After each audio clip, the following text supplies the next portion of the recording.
just in this podcast alone, it's the best of both worlds here. In one instance, she's claiming she's not a liar and she's honest, and then the next instance, she's admitting that she's a liar. Yeah, she said I lied about that. That's Mo, the boxes. Mo, you cannot make this up, how ridiculous this is. Have a listen to these two clips. I don't play games. I don't lie. I'm a very honest, truthful person. I have nothing to lie. I sit here today and I'm like, leak the tapes. Do what you want. Because the things that they've shown you is not the truth. I don't play. When did that switch happen? Oh, girl, I was lying. I was really lying. Like, it was from training camp that the Spock situation was bad. And that's the thing. Like, I really tried to keep the peace and I don't lie. I'm honest. You know, I'm an honest person. I don't lie. Oh, I was lying. This is Mo. This isn't even a different interview. This is the same podcast. How could this woman be taken seriously with anything she says with any grain of credibility? I think I watched part of that, but I really I wish the camera was on the interviewer. And when she said that, to see what her face looked like wait a minute, did you just say that? I mean, is this for real? She's just saying she doesn't lie, and then a couple seconds later in the interview, she's admitting to lying. You know what's sad, though? It's our society is getting that way, that with social media, Instagram, TikTok, all that stuff, there's a saying now, I've heard coaches say it with younger players now, don't get in your feelings. Stop getting in your feelings. We're going to coach you hard because we care. We're going to make you better. Don't get in your feelings. And this is an example of someone in their feelings, right? That, why would they email things to my, text things to my teammates, and why, it's like getting in your feelings, and everything is so sensitive, and, why are they after me? And, whatever's out there, all that stuff, leak it, because that's a lie. It's completely absurd. She has no credibility. I was so happy when the Aces released her. So, again, probably one of the biggest controversies in her playing career was Team Australia, right, with what happened with Team Nigeria. Despicable, and I believe that Team Nigerian players. So this is Liz basically calling these players liars and saying this is a made-up, fabricated story. Have a listen to this. So I guess that still does, beg the question, because at the end of the day, it is one person saying that you said one thing, one person saying they didn't, and the truth is somewhere in there, and only people that know are the people that were there. Yeah. But I guess it's just why? Why would something as bad as this happen? Because the truth looks a lot worse for other organizations involved than using me as a scapegoat.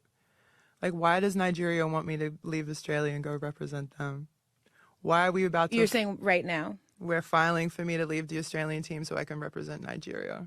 Because Nigeria would like you to join the team? I've been in cahoots. I've been talking with them since all of this happened. This is what I mean. People don't know. People don't know the truth. No, I honestly haven't had one, journalist that's written all these lies, actually come to me and want my side of the story. There's a whole tape with the truth out there. I want it out there. Put it out there. Put it out there. Let the people see. I don't own it. I've never owned it. I didn't even have it when everything happened. I couldn't even protect myself with it. I had to get lawyers to get a tape with my own assaults on it. So just because of, the nature of people and the nature of the internet, there will be people that watch this and still don't believe the things that you're saying. What would you say to them? But then also, do you understand their hesitancy to accept the words that you're saying right now based on everything else? I understand that people really believe in the media and just believe everything that's shown. And it's half of this stuff is just controlled lies to benefit the image of others. That's truly what the media is, no? I see so many of these stories. I see the ways that people market themselves. I'm like, that's not who you are. That's not how it goes. And I don't play games. I don't lie. I'm a very honest, truthful person. I have nothing to lie. I sit here today and I'm like, leak the tapes. Do what you want. Because the things that they've shown you is not the truth. I can't. What do you want me to do? I put out a press release saying I didn't say these things. People just want to believe the negative in me.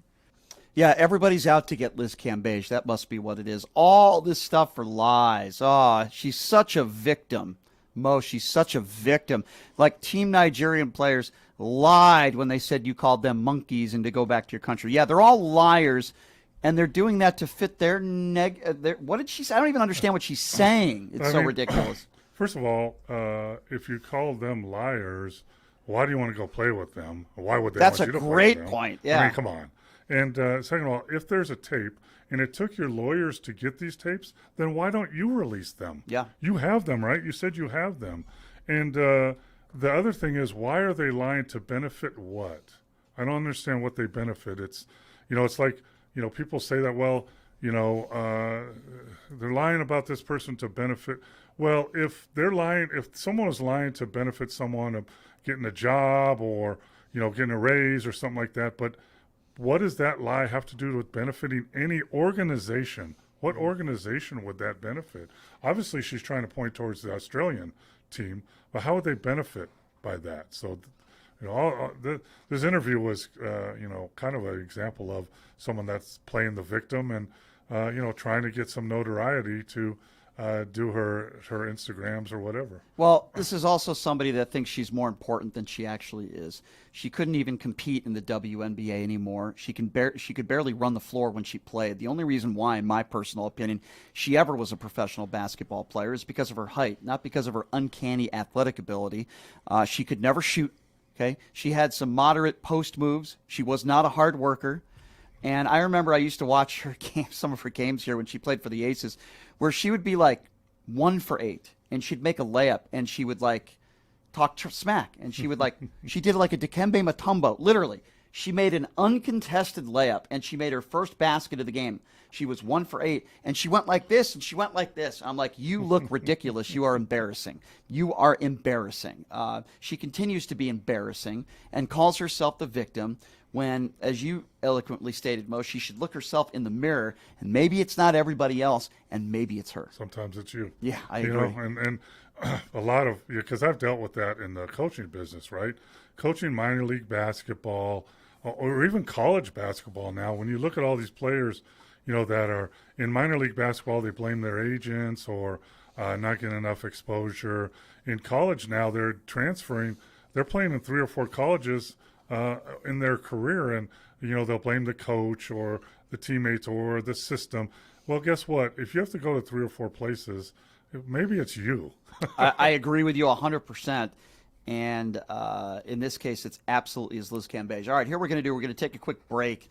Megan Rapinoe is getting